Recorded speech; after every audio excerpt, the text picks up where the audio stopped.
My name is Emily Carter, 31 years old. 3 months ago, I was bleeding out in the back of an ambulance after a head-on collision on I-90. I called my parents. I said, "I need blood, a B negative, please." My mother said, "Emily, we're on a cruise with Victoria. We're about to set sail. We can't just leave, figure it out." Then she hung up. I passed out on an ER gurney. When I woke up 3 days later, my parents were standing at the foot of my bed, horrified. Not because I'd almost died, because of the man sitting in the chair next to me. They didn't know that the stranger who donated his blood to save my life had just shattered the lie they'd been living for 31 years. And what happened next didn't just flip my world. It burned their entire empire to the ground. Let me take you back to November 14th, 2024, 6:43 p.m. I was driving home from the office. I'm a corporate attorney at Whitman and Associates in Boston. We were closing an M&A deal, and I'd been at my desk for 14 hours straight. My eyes were burning, my back ached, but I was almost home. I-90 eastbound, exit 24A. That's where it happened. The semi-truck came out of nowhere. The driver swerved into my lane. I didn't even have time to scream. Just metal. The sound of metal screaming. My 2019 Honda Civic, 12 years old, because I couldn't afford anything newer, crumpled like paper. The airbag exploded into my face. My ribs cracked. I tasted blood. My head slammed against something hard. Everything went white, then red, then dark. When I opened my eyes, I was on my back, the roof of the ambulance. Sirens. A paramedic leaning over me, pressing something against my side. His gloves were soaked red. "Ma'am, stay with me. Can you tell me your blood type?" I tried to talk. My throat was full of copper. "A B negative." He looked at his partner. I saw it in his eyes. Panic. "We don't have a B negative on board." I reached for my phone. The screen was cracked, but it still worked. My hands were shaking so hard, I could barely unlock it. I called my mom. It rang 4 times. I thought she wouldn't pick up. Then I heard her voice, bright, cheerful, laughing at something in the background. "Hello?" "Mom." My voice cracked. "Mom, I was in an accident. I'm in an ambulance. I'm bleeding. I need a B negative blood. Can you and Dad come, please?" Silence. Then I heard it. The sound of a ship's horn. Distant. Celebratory. "Oh, sweetheart." Her tone shifted. Annoyed. Inconvenienced. "We're literally about to board the ship. We're on a cruise with Victoria, remember? This is her big moment. The Forbes 30 Under 30 nomination? We've been planning this for months." I heard Victoria's voice in the background. "Who's that?" My mother covered the phone, but I still heard her. "Just Emily. Nothing urgent." I tried again. "Mom, I'm losing too much blood. I need you. Please." "Emily," she sighed, like I was a child asking for ice cream. "You're strong. You've always been strong. You'll figure it out. We can't just leave now. The ship is about to set sail." "Mom." She hung up. I stared at the phone. The call timer, 1 minute, 11 seconds. I called my dad. He picked up on the second ring. "Emily, your mother told me. We're not coming back. You're 31 years old. You're a lawyer. Handle it." Then he hung up too. The paramedic looked at me. "Ma'am, we need to get you to Boston General. Now." I nodded. I couldn't speak. My blood pressure monitor beeped. 82/50. The paramedic shouted to the driver, "We're losing her!" That's the last thing I remember before everything went black. I flatlined in the ER. They told me later that my heart stopped twice. The first time, they shocked me back. The second time, a doctor was screaming for a blood donor. A B negative. Rare. Only 0.6% of the population has it. And then I heard a voice I didn't recognize. "I'm a B negative. I'll donate." A man. Older. Calm. The doctor didn't even ask questions. Get him prepped. Now. I don't remember any of that.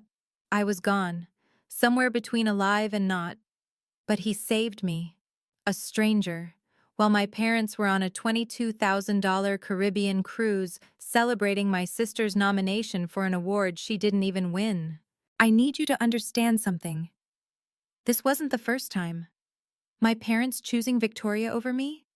That's been my whole life. Let me show you. I was 8 years old. Victoria was 3. Christmas morning. We came downstairs, and the tree was surrounded by presents. Victoria screamed with joy and ran to the pile. I counted. She had 12 gifts. Wrapped in expensive paper. Big boxes, small boxes. All for her. I had 2. A used math workbook, grade 3. Someone had already written in it in pencil. And a sweater, 2 sizes too big. Ugly green. I looked at my mom. Why does Victoria get more? She smiled. Not warmly, just automatic. She's younger, sweetheart.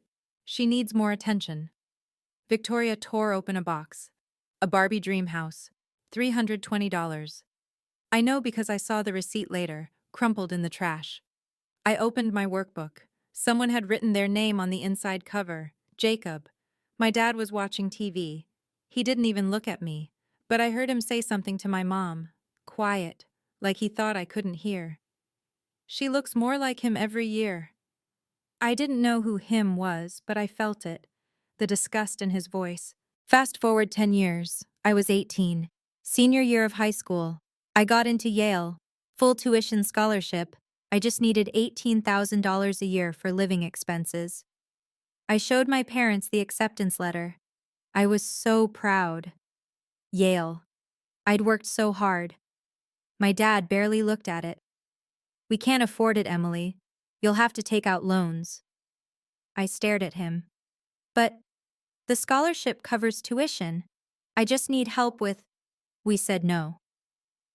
That same year, they spent $35,000 remodeling the kitchen because my mom wanted marble countertops. I took out $180,000 in student loans. I worked 3 jobs to pay rent. I ate ramen for 4 years. I graduated with honors. My parents didn't come to my graduation because Victoria had a cheerleading competition that day. Law school was worse. I got into Harvard Law, top 10% of my class. I studied 14 hours a day. I worked as a paralegal, a research assistant, and a weekend bartender just to survive. My parents never visited, not once, but they visited Victoria at her state school 11 times in one semester. They threw her a $12,000 graduation party when she finished her communications degree. When I graduated from Harvard Law in 2018, I walked across that stage alone. I looked into the crowd, saw families hugging, crying, taking photos. I saw my roommate's parents holding a sign, "We're so proud of you, Rachel." I checked my phone. One email from my mother. "Sorry we can't make it, Em. Victoria has a brand deal photo shoot today. It's a big opportunity for her. We're so proud of you both." I deleted it. I stood in the middle of thousands of people, holding my diploma, and I had never felt more alone. 2 years later, Victoria got engaged. My parents spent $85,000 on her wedding. The venue was a mansion in Newport, 200 guests, a Vera Wang dress that cost $12,000, a champagne tower that cost $4,000. I was a bridesmaid. My mother called me 3 weeks before the wedding.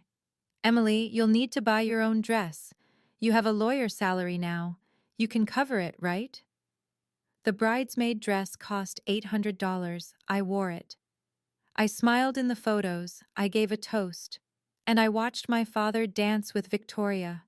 He cried. He told her she was his greatest joy. He didn't say a single word to me the entire night. When I was 28, I needed $5,000. I had a root canal emergency. My insurance didn't cover it. I was in so much pain I couldn't sleep. I called my dad. I asked if I could borrow the money. Just borrow. I'd pay him back in 3 months. He said, "You're a lawyer, Emily. You make 6 figures. You don't need our help." I paid for it with a credit card, 22% interest.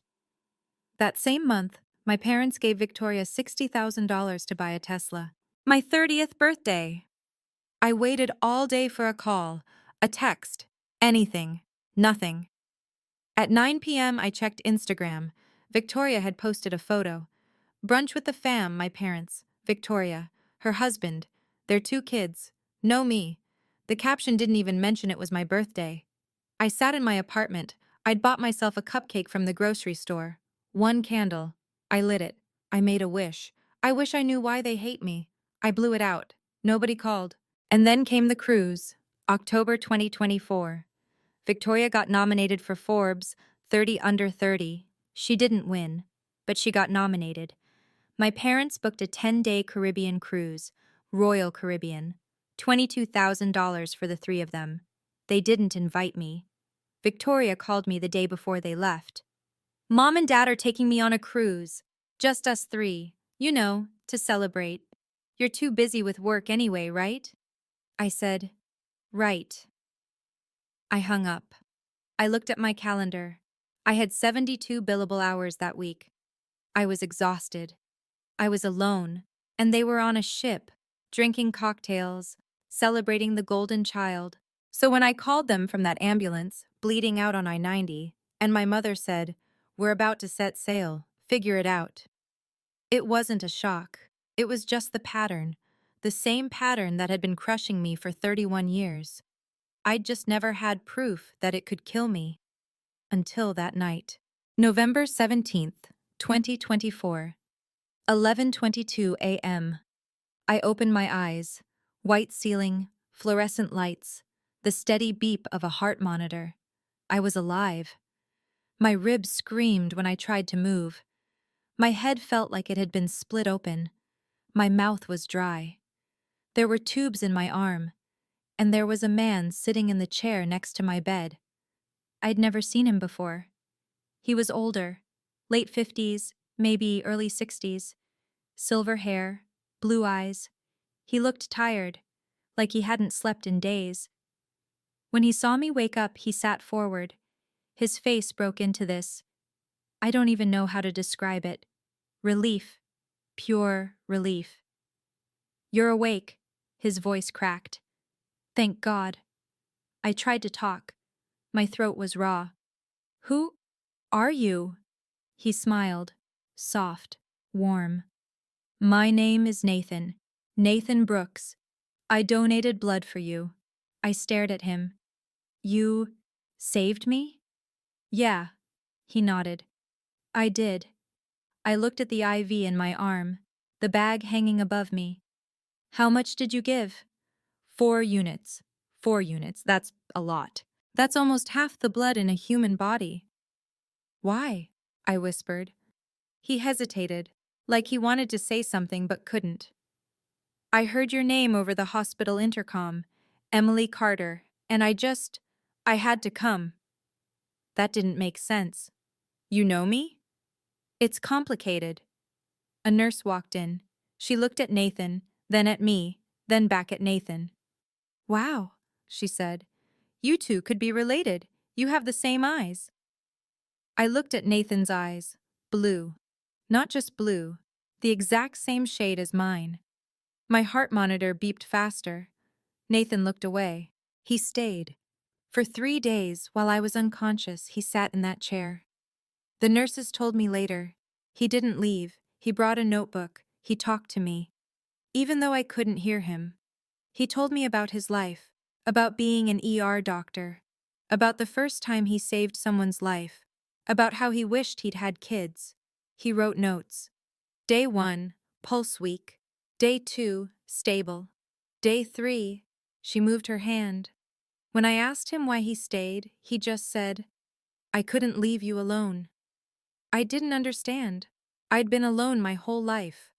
But this stranger, this man who gave me his blood, sat by my bed for 72 hours like I mattered, like I was worth saving. And then my parents walked in. I heard them before I saw them. My mother's voice, high-pitched, performative. "Oh my God, where is she? Is she okay?" The door swung open. Catherine Carter, Jonathan Carter. Tanned, glowing, wearing resort clothes. My mother had a new necklace. My father's shirt still had a cruise line tag on the collar. They looked like they'd just stepped off a vacation commercial. And then they saw Nathan. My mother stopped. Her face went white. My father froze. His mouth opened. No sound came out.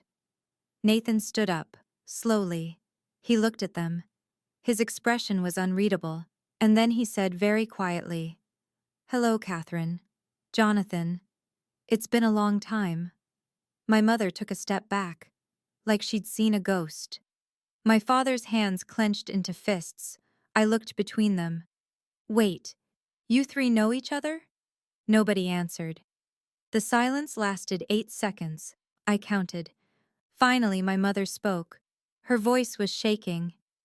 "Emily, sweetheart, this man he's nobody. Just an old friend of your father's, from medical school." Nathan's jaw tightened, but he didn't say anything. My father stepped forward. "You've done enough. You need to leave, now." Nathan looked at me, then back at my father. "I saved her life, Jonathan. I'm not going anywhere. This is a family matter." "Is it?" Nathan's voice was cold. "Because when she called you, bleeding to death, you told her to figure it out."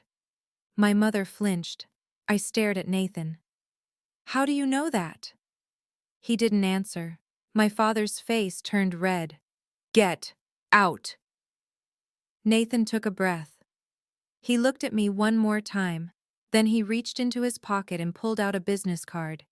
He set it on the table next to my bed.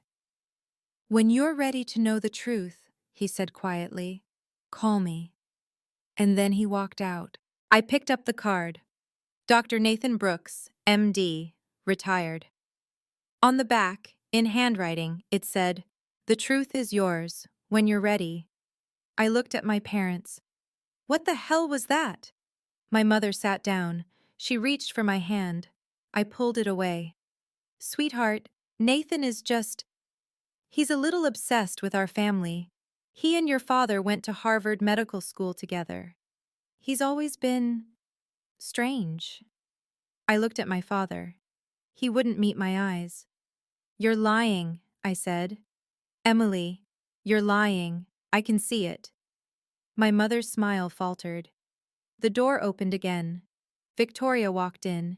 She was scrolling on her phone. She barely looked up.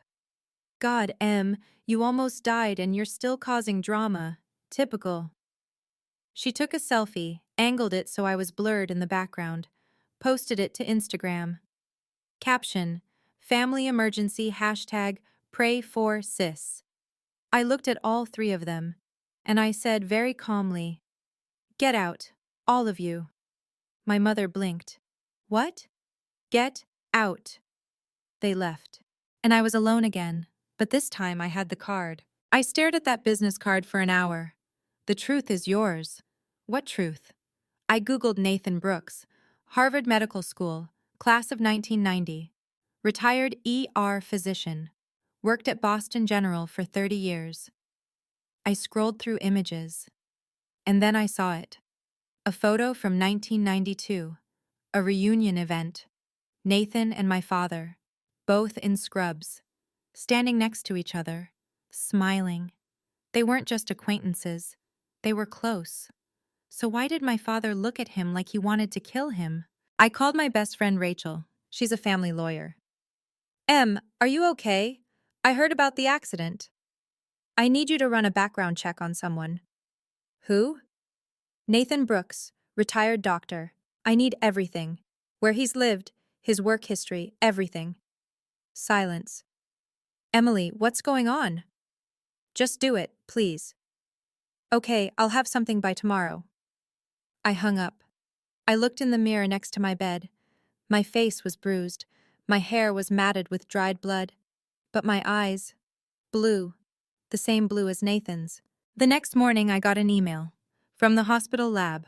Subject: post-transfusion genetic screening. I opened it. Standard protocol. Donor-recipient cross-match complete. Genetic relation detected.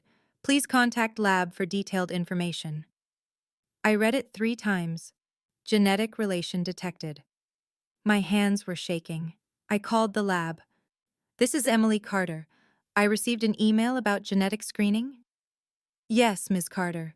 It's routine for transfusion donors.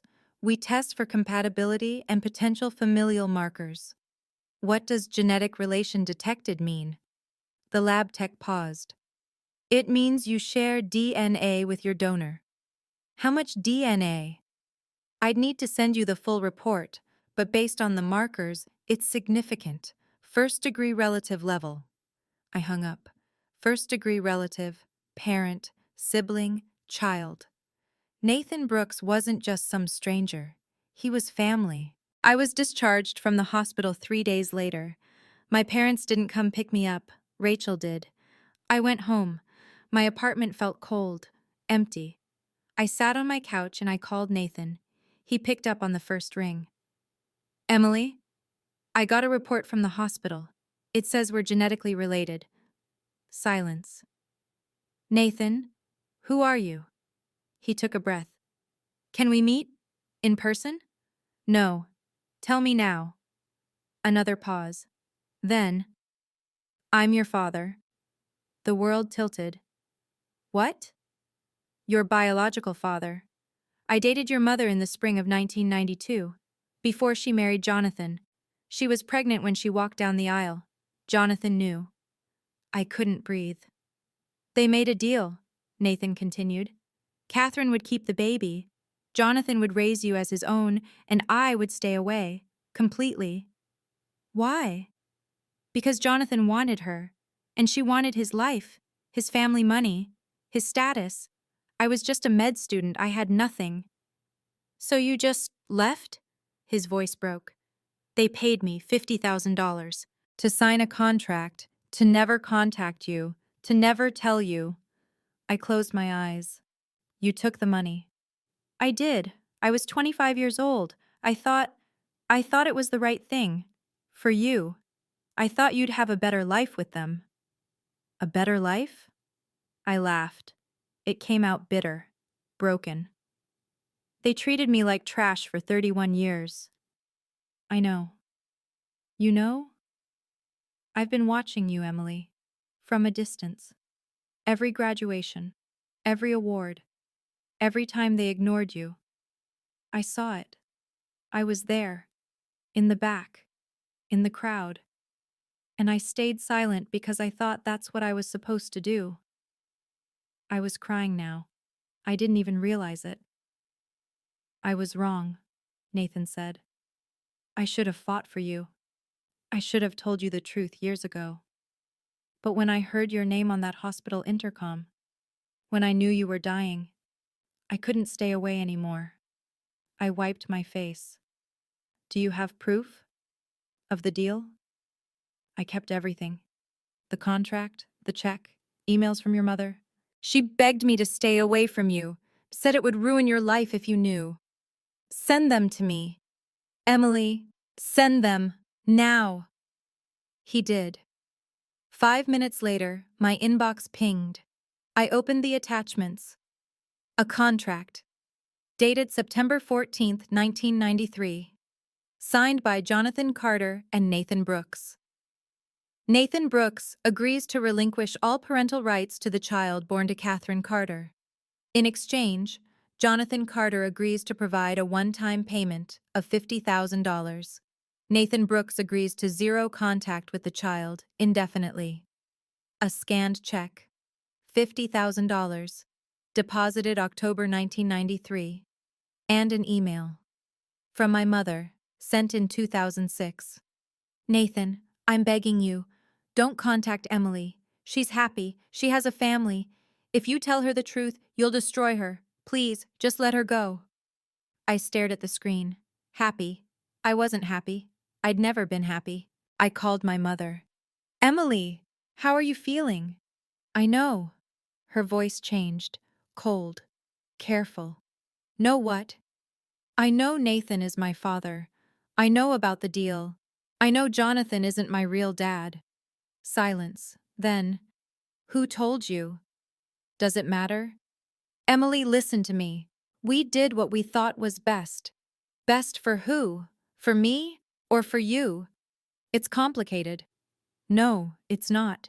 You lied to me for 31 years. You let me think I was Jonathan's daughter. You let me think I was broken, that I wasn't good enough, that I was the problem. You don't understand. Then make me understand. Why did you treat me like I didn't matter? She didn't answer. Was it because I reminded you of him, of Nathan? Is that why Jonathan hated me? Still nothing. Mom, answer me. Her voice was ice. You want the truth, Emily? Fine. You were a mistake, a reminder of my past. Jonathan agreed to raise you, but he never wanted you. And I had Victoria, my real daughter, the one I actually planned for. My heart stopped. You were an obligation, she continued, and we fulfilled it. We fed you, we clothed you, we put a roof over your head, but we didn't owe you love. I hung up. I sat there, staring at the wall for 20 minutes, and then I did what I do best. I went to war. I met Nathan 2 days later, at a cafe near Boston Common. He looked older than I remembered, tired, guilty. I sat down across from him. I want a paternity test, I said. Official, legal. He nodded. Okay. We went to a clinic that afternoon, swabbed our cheeks, paid for expedited results. 72 hours later, the email came. Probability of paternity, 99.97%. Nathan Brooks was my father. Jonathan Carter was not. I scheduled a meeting with my parents, told them I needed to talk, family matter. They came to my apartment. Jonathan looked annoyed. Catherine looked nervous. Victoria wasn't there. She'd posted an Instagram story an hour earlier. Brunch with friends. I sat them down. I have the paternity test results, I said. Nathan is my biological father. You both knew. For 31 years. My mother's face went pale. Jonathan leaned back, crossed his arms. So what? What are you going to do, Emily? Sue us for lying? I looked at him, this man who raised me, who never loved me. Why did you agree to it? I asked. Why did you let her keep me if you hated me so much? He laughed, bitter, mean. Because your mother begged, and because my father, your grandfather, was still alive, and he wanted a grandchild. So I played the part, until he died. When did he die? 2019. My chest tightened. What happened in 2019? Jonathan's smile faded. My mother stood up. Emily, I think we should… Sit down. She sat. I pulled out my laptop, opened a file, turned the screen toward them. I hired a forensic accountant, I said, to look into our family finances. Jonathan's jaw clenched. My grandfather left me a trust fund, $1.2 million, to be accessed when I turned 18. My mother's hands were shaking. I never got it, I continued, because in 2011, when I was 18 and away at college, someone transferred it into Victoria's name. I clicked to the next page, a scanned document. This is the transfer form, signed by me, except I didn't sign it. I looked at my mother. You forged my signature. She didn't deny it. I clicked again. Bank statements. Victoria has spent $530,000 of my money in the last 13 years. Her failed startups, her house down payment, her lifestyle expenses. Jonathan stood up. You can't prove. I have 47 documents, 12 emails, 3 recorded phone calls, and a forensic accountant who's willing to testify that you committed fraud, identity theft, and forgery. I closed the laptop. You didn't just steal my family, you stole my future. My mother started crying. Fake tears. Emily, we can explain. No, you can't, because there's no explanation that makes this okay. I stood up. I'm filing a lawsuit against both of you and Victoria for fraud, identity theft, and breach of fiduciary duty. I'm suing for the full $1.2 million, plus 13 years of compound interest, plus punitive damages. Jonathan's face turned red. You wouldn't. I looked him in the eye. I'm a lawyer, Jonathan, and I'm going to bury you. Emily, I have everything we need. This is the forensic accountant. Her name was Patricia Sullivan, one of the top fraud investigators in Boston. Emily, I have everything we need. This is airtight. Good. File it. Are you sure? This is your family. I thought about 31 years of being invisible, of being told I wasn't enough, of bleeding out on a highway while they sipped piña coladas. They're not my family, I said. Not anymore. Okay, I'll file tomorrow. I hung up. And for the first time in my life, I felt powerful. December 9th, 2024. I filed the lawsuit. The story hit the Boston Globe the next day. Corporate lawyer sues parents for stolen inheritance and hidden paternity. The article had everything: the forged signatures, the $1.2 million trust fund, the cruise, the phone call. Emily Carter, 31, nearly died after a car accident. When she called her parents for help, they were on a $22,000 cruise and refused to return. A stranger donated blood and saved her life. That stranger was her biological father, a man her parents had paid to disappear. It went viral. Reddit picked it up. TikTok lawyers made videos. The comments were brutal. I hope she takes them for everything. This is the worst parenting I've ever seen.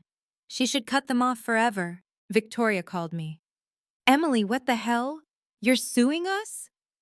I'm suing you for stealing my trust fund. I didn't steal anything. Mom and Dad gave it to me. It wasn't theirs to give. It was mine. You're ruining my life. Do you know how many followers I've lost? My sponsors are dropping me. I almost laughed. Good. You're such a bitch. And you're a thief. She hung up. My mother tried a different approach. She showed up at my apartment, crying. Real tears this time. Emily, please, don't do this. We're your family. You're not my family. You made that very clear. I know we made mistakes, but… Mistakes? You forged my signature. You stole over $1 million from me. You let Jonathan treat me like garbage because I reminded you of a man you didn't want to marry. She flinched. And when I was dying, I continued, you told me to figure it out, because I wasn't worth interrupting your vacation. I was scared. No, you were selfish. You've always been selfish. She wiped her eyes. What do you want? Money? We'll pay you back. You don't have the money. Victoria spent it. And even if you did, this isn't about money anymore. Then what is it about? I looked at her, this woman who gave birth to me, who never loved me. It's about making sure you can't do this to anyone else. She left. The court date was set for January 15th, 2025. Patricia Sullivan built the case. We had everything. The forged transfer documents, the emails between my mother and the bank, the spending records showing Victoria used my money for personal expenses. We had the contract between Nathan and Jonathan, proof that they'd lied about my paternity for 31 years. We even had the recording of the phone call. The paramedic had logged it as part of the emergency record.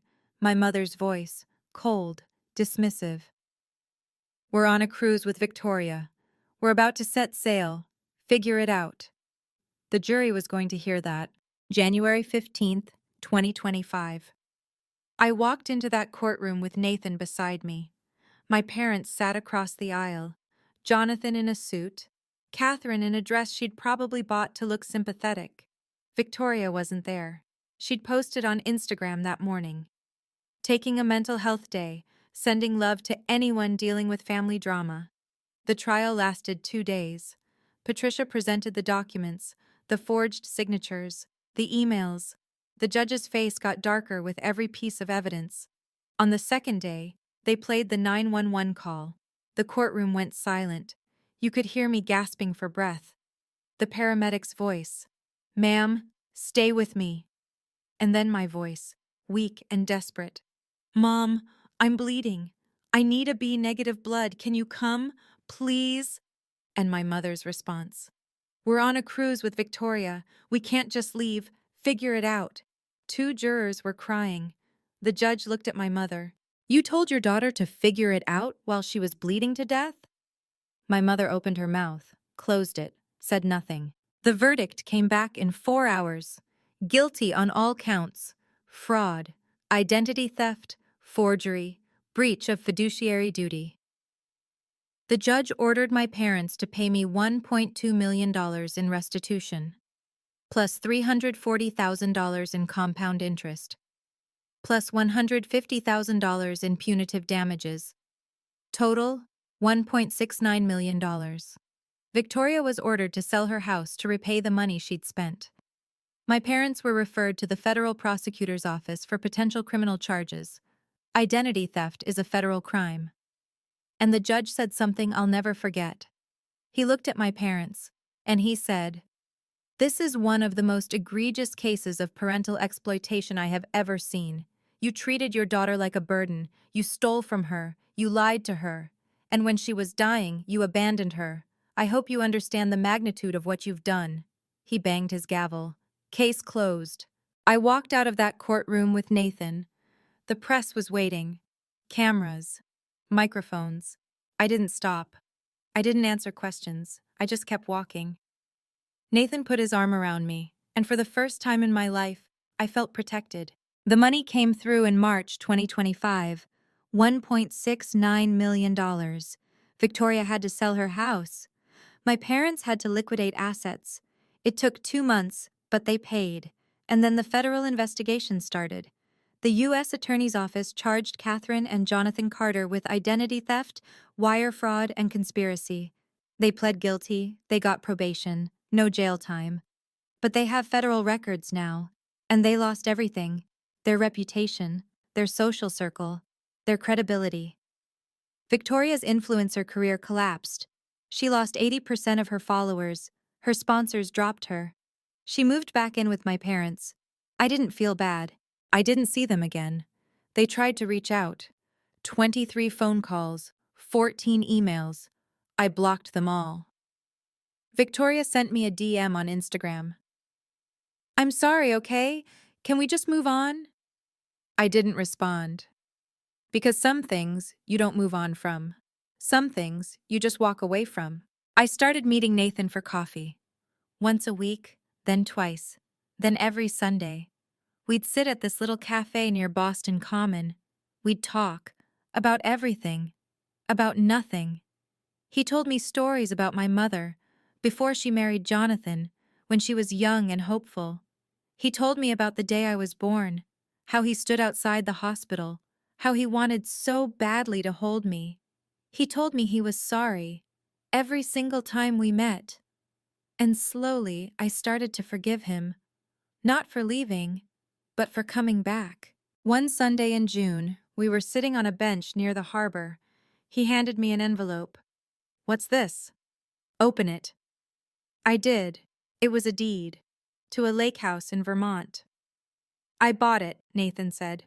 "For us. I thought maybe we could spend weekends there, if you want." I looked at him. This man who gave me his blood, who sat by my bed for 3 days, who fought for me when no one else did. "I'd like that," I said. He smiled. And I realized something. This was what family felt like. Not obligation, not performance, just showing up. I used the settlement money to start a scholarship fund, the Brooks Carter Fund, for law students who come from families that don't support them, who are paying their own way, who feel invisible. I funded it with $500,000. By October 2025, we'd given out 8 full scholarships. 8 students who won't have to beg for crumbs, who won't have to wonder why they're not enough. One Sunday in November, Nathan and I were at the cafe. He was reading the paper. I was answering emails. And I said, without thinking, "Hey, Dad, do you want more coffee?" He looked up. I froze. I'd called him Dad. He smiled. His eyes were wet. "Yeah," he said softly. "I'd love some." That's where I am now. It's been almost a year since the accident. I'm still a lawyer. I'm still in Boston. I'm still paying off student loans. But I have a father who shows up, who texts me every morning, who remembers my birthday, who sits with me when I'm sad. I don't talk to Catherine, Jonathan, or Victoria. They've tried to apologize, tried to say they've changed, but I don't care.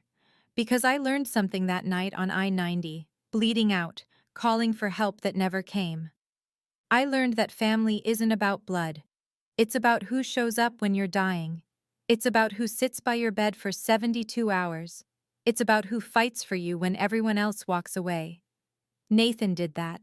And that's the family I choose. So if you're listening to this, and you've ever felt invisible in your own family, if you've ever been the scapegoat, the disappointment, the one who's never enough, know this: you don't owe loyalty to people who only see you as a burden.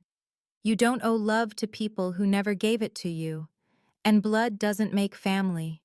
Love does. Sometimes, the family you need is the one you choose. And sometimes, they've been waiting for you all along. Nathan and I are having brunch tomorrow. It's our thing now, every Sunday. And for the first time in my life, I'm not spending it alone. If this story hit you, drop a comment. Tell me your story. You're not alone. And if you want to hear what happened when I confronted Victoria one last time at a family wedding she wasn't invited to, stick around, because that's a whole other story. And trust me, it gets even crazier.